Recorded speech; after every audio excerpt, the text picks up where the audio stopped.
डेढ़ फुटे के बारे में बात करते हैं। आप डेढ़ फुटे के बारे में बता रहे थे, कैसे क्या होता है, कैसे काम करता है, और आपके कभी पल्ले पड़ा है ये? डेढ़ फुटिया को बस में कर लो ना बेटा, तो कुछ भी करवा सकते हो उससे। वो भी एक आत्मा ही है ना, सिद्ध करने पड़ते हैं इनको, तपस्या करना पड़ता है, और सिद्ध में नुकसान भी होता है, ये नहीं कि फायदा ही होता है। भाई आप अगर सही कर्म नहीं करोगे तो आप पे घात होगा। साधक को मार सकता है? बिल्कुल मार सकता है। अब नर पिशाच को ले लो आप। हाँ जी, नर पिशाच क्या है? तो देवलोक में जो आदमी देवताओं को परेशान करता है, दुखी करता है, उसको मृत्यु लोक में भेजते हैं दंड देने के लिए। मरने के बाद वो नर पिशाच बनता है। नर पिशाच क्या करता है? मनुष्यों का खून पीता है। ये बहुत खतरनाक चीज है।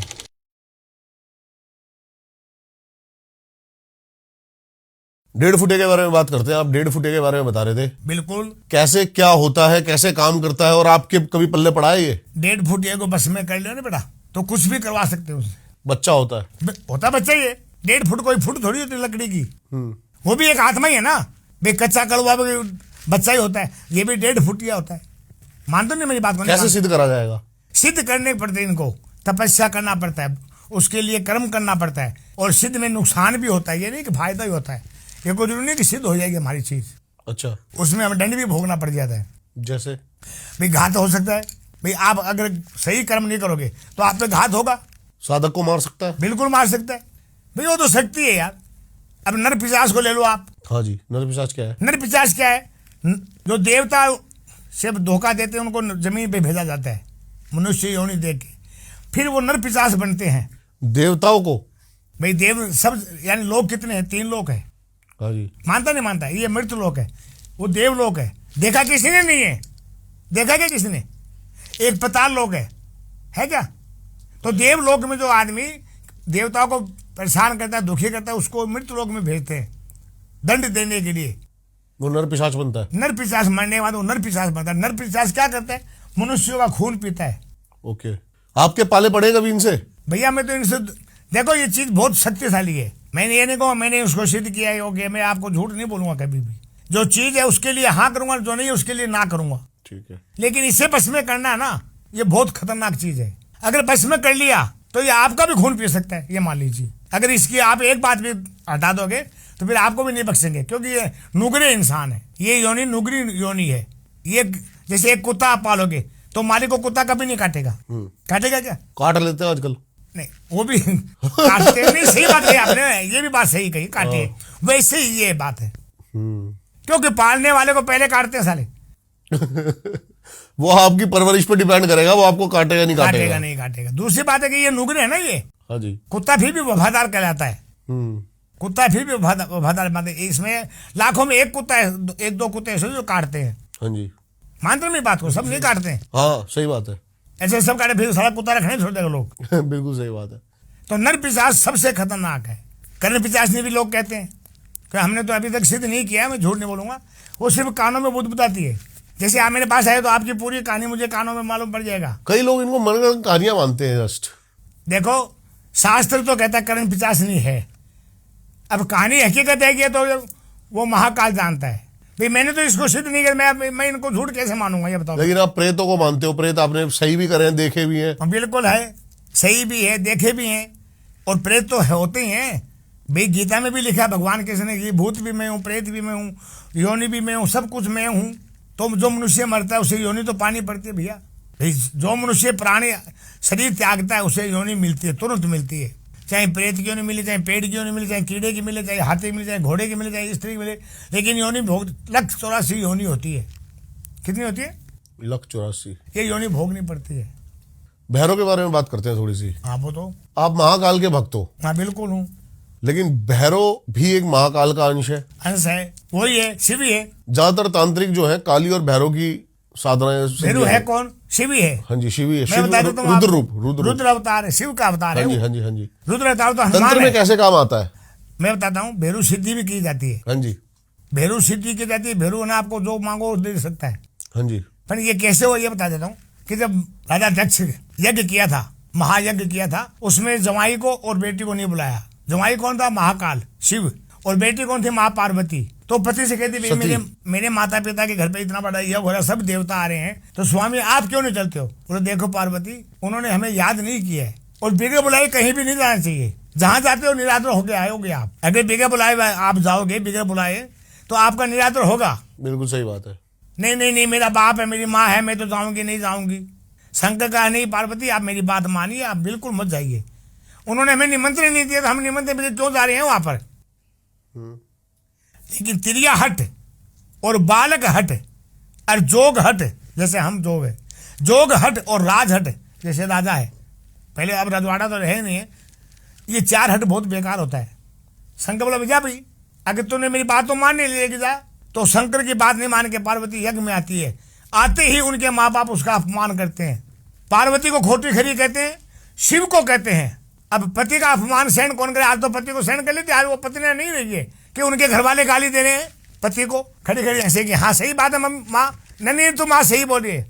लेकिन पार्वती के एक अग्नि लग गई शरीर के अंदर कि मेरे पति को ऐसे क्यों बोल रही है, मेरे माँ बाप ऐसे क्यों बोल रहे हैं। तो उस यज्ञ में माता ने कि मैं मेरे कान सुनने से पहले मैं अपने आप को खत्म कर दूंगा, क्योंकि पति का निरादर सुनना भी पाप है। उसने यज्ञ में कूद गया। अब क्या करे, भेरू ने जटा फेंकी अपनी, भगवान शंकर ने, शंकर को पता लगे भी पार्वती भस्म हो रही है, जटा फेंकने से, और वहां भेरू प्रकट हुआ था उसी जटा का, इसलिए इसको 52 भेरू कहते हैं। कितने भेरू है? 52 भेरू। 52 भेरू 64 योगिनी। तो भेरू कौन हुआ? शिव हुआ ना। सही बात है। अब माता ले लीजिए, तो माता की चिता जलती हुई है बॉडी को भगवान शंकर ने कंधे पे रखा।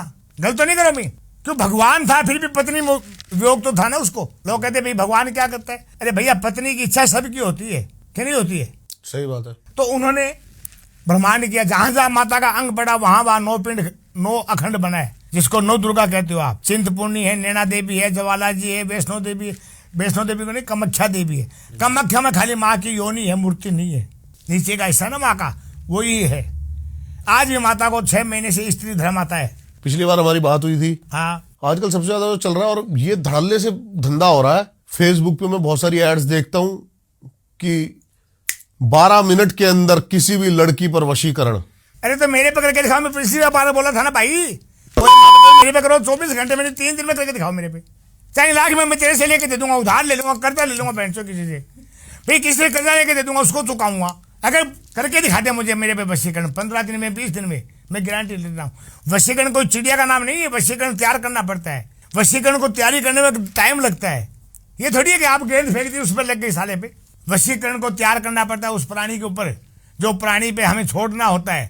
उस प्राणी के बस में, जैसे आपके बस में किसी को करना है तो आपका फोटो भी चाहिए, उसका भी चाहिए, तभी तो बेटा वशीकरण बनेगा। उसको आपके यानी आपका उनका मेल कराना है। जैसे चावल में दाल डालोगे तो खिचड़ी बनती है, बनती है नहीं बनती है। उसी प्रकार ये मोहब्बत यानी प्यार में धोखा नहीं हो आपसे। वशीकरण का मतलब है कि उस प्राणी को आपके तरफ लाना है और आपको उसकी तरफ लेके जाना है। लेकिन बहुत सारे केस ऐसे आते हैं, हमारे पास भी कई आचार्य आते हैं जिनके पास केस आते हैं। वो क्या करते हैं, लड़के किसी भी लड़की की फोटो वो इंस्टाग्राम से, जी मुझे इस पे वशीकरण कराना, मैं 51,000 सवा लाख रुपए देने को तैयार हूँ। उससे संपर्क होना चाहिए भाई, आपका रिलेशन ही नहीं है, आपका कोई लेन देन नहीं उससे। लेकिन वशीकरण की सामग्री कैसे 1,000-1,200 रुपए में कोई वशीकरण कर सकता है? होता ही नहीं। मैं कह रहा हूँ लाख दे रहा हूँ यार, 7,000-1,200 की बात कर रहा हूँ, मैं लाख दे रहा हूँ। मैंने पिछली बार भी ये शब्द कहा था। मतलब वशीकरण कोई मामूली चीज नहीं बेटा। अरे भाई 2,000 में हवन नहीं होता है घर पे। आप एक छोटा सा हवन करोगे, वो भी 2,500 लग जाता है। उसमें घी भी आता है, तिल भी आता है, जौ भी आता है, बेदी भी बनानी पड़ती है बेटा, नहीं बनानी पड़ती। बिल्कुल सही बात है। लकड़ी भी लानी पड़ती है, और ब्राह्मण को भी साले को 2 रुपये देना पड़ेगा हवन करने वाले को। सही बात है। कोई 2,000 में नहीं होता। वशीकरण कौन कहता है 2,000 में? धंधा चल रहा है। तो और क्या करूं मैं? देखो मैं किसी की बुराई नहीं करूंगा। हाँ जी। नहीं, निंदा करना पाप है। वो अपना कर्म कर रहे हैं, हमें उसके कर्म से विरोध नहीं है, वो अपना कर्म कर रहे हैं भैया। लेकिन वशीकरण 2,000 में, 5,000 में, 10,000 में नहीं होता है, क्योंकि वशीकरण में टाइम लगता है। अभी हाल ही में एक और स्कैम चल रहा है, ऐसी जनरली आपसे बात कर रहा हूं ताकि आपको, शायद आप क्योंकि इतना अवेयर नहीं रहते होंगे मुझे पता नहीं, कि कुछ साधक लड़कियों को भैरवी साधना के जाल में फंसाकर उनके साथ कुछ गलत कर्म कर रहे हैं। देखो भाई, कलयुग है, ये कुछ भी कर सकते हैं बेटा, कलयुग है ये, बुरा नहीं मानना। हम किसी को कुछ नहीं कर सकते, क्योंकि इसमें पाप कर्म ज्यादा होता है। साधना ही ऐसी है, होती है ना बेटा। पाप कर्म भी लोग करते हैं, ये जरूरी नहीं कि नहीं करते, करते हैं। नहीं, साधना तो होती है, लेकिन हर कोई साधक इतना पूर्ण है कि वो भैरव साधना कर सके? भैरव साधना बहुत कठिन है। साधना कोई भी आप कर सकते हो, मैं आपको बता सकता हूँ, आप कर सकते हो। लेकिन उसमें क्या बेटा, आपको खतरा भी हो सकता है ना, इसलिए हम किसी को बताते नहीं बेटा ये कर लो। क्यों? कि उसमें प्राण जा सकते हैं आपके। मौत की घाट हम नहीं उतारते किसी को। हम तो दुखी हैं, लेकिन तुम्हें भी दुखी क्यों करें भाई? भाई हम तो कर्म कर रहे हैं और हमें तो साधना भी करनी पड़ती है, तपस्या भी करनी पड़ती है। 1 घंटा हमें माला गुरु का नाम भी लेना पड़ता है। भाई गुरु धारण किया है तो उसका नाम 1 घंटे तो लेवे कि नहीं लेवे, पूरे दिन तो ना लो। ठीक है, सही बात है। 1 घंटे तो गुरु का नाम स्मरण करना पड़ता है ना, कि जिसने हमें ये कर्म दिया है उसका तो नाम लेवे कम से कम। गुरु शिक्षा देते, उसका ज्ञान लेना पड़ता है। आजकल शिष्य भी नहीं है तो गुरु भी नहीं है। मैं इसलिए किसी को बनाता नहीं, क्यों कि गुरु बनाना आसान है। गुरु मुंह से बोल दिया आपने, गुरु जी आप मेरे, क्यों कि आपने मुझसे काम करवाना है, इसलिए मैं आपका गुरु। आपने मुझे गुरु बोल दिया, पिता बना लिया, बाप बना लिया, और सारा थोड़ा सा भी काम लेट हो गया तो आप मेरे पे चढ़ाई कर लोगे। ये कहाँ का है भाई? फिर मैं आपका बाप रहने में आपका गुरु रहा, बताओ आपका फिर मेरा रिश्ता क्या है? जबकि मेरा आपसे खून का रिश्ता नहीं, आपने मुझे गुरु बनाया है, तो गुरु की आज्ञा का पालन करके देखो। कोई एक केस और आप बताना चाहो गुरुजी, मजेदार बात ये ऐसी बेटे, तो केस तो बहुत आते हैं, लेकिन हम खुद भी भूल जाते हैं केस करते करते भी। जैसे एक वकील होता ना, एक का केस जीता दूसरे भूल जाता है, भूलता वैसे हम लोग हैं। हाँ जी। केस तो बहुत आते हैं। जैसे एक स्त्री थी, उसके अंदर जिसको आतंक कहते हैं, स्त्री आती है, उसमें प्रेत आत्मा आई थी, तो उसे भी हमने निकालने के लिए काफ़ी कठिनाई उठानी पड़ी है। उसके लिए जैसे मान लो धुआं जमाना पड़ता है, उसके लिए मंत्र मारना पड़ता है कि नहीं? उसे कर्म कर करके उस चीज़ को हमने निकाला है, तो इतना टाइम लगा उसमें भी। मान लो देखो वो हमें खतरा नहीं कर सकी, लेकिन उसमें भी हमें टाइम लगा है, क्योंकि झूठ बोलना नहीं कि हमें हर चीज़ खतरा करती है। फिर हम निकालेंगे कहाँ से? खतरा करेंगे तो हम क्यों उसमें हाथ डालेंगे भैया? सांप भी पकड़ेगा तो ही डसेगा, नहीं तो नहीं डसना है। उसी प्रकार ये है, प्रेत आत्मा किसी को जल्दी नुकसान नहीं करती है। हाँ, इसमें कई प्रकार के प्रेत होते हैं, नुकसान करने वाले भी होते हैं और फायदा भी करते हैं प्रेत आत्मा। अच्छा, बिल्कुल। अगर आपको प्रेत आत्मा पसंद आ गई है और प्रेत आत्मा को आप पसंद आएगी तो आपको फायदा भी देगी वो। ऐसा भी हो सकता है? बिल्कुल देती है। प्रेत आत्मा यानी योनि है। मैंने आपको कहा ना पहले ही कि भी देव योनि, प्रेत योनि। ये योनि भोगने के लिए उसका जब सांस पूरा होता है तो वो अपने आप खत्म हो जाते हैं, लेकिन उसको मुक्ति के लिए वो करती है, अपनी मुक्ति पाने के लिए ही वो किसी को कष्ट देती है।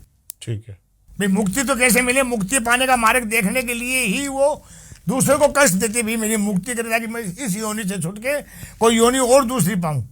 ये गलत तो नहीं है? नहीं, सही बात है। और शास्त्र भी यही कहता है, मैं नहीं कहता हूँ, शास्त्र कहता है कि भाई अपनी योनि से निकलने के लिए दूसरों को कष्ट देती है, ताकि वो शाने किसी भोपे के पास, किसी नाथ के पास, किसी अघोरी के पास आके उसकी मुक्ति करे, ताकि उसे अपने इस योनि से पिंड छूट के कोई अच्छी योनि मिले। ये योनि का ही प्रताप है, क्योंकि 184 योनि भोगनी पड़ती है भाई।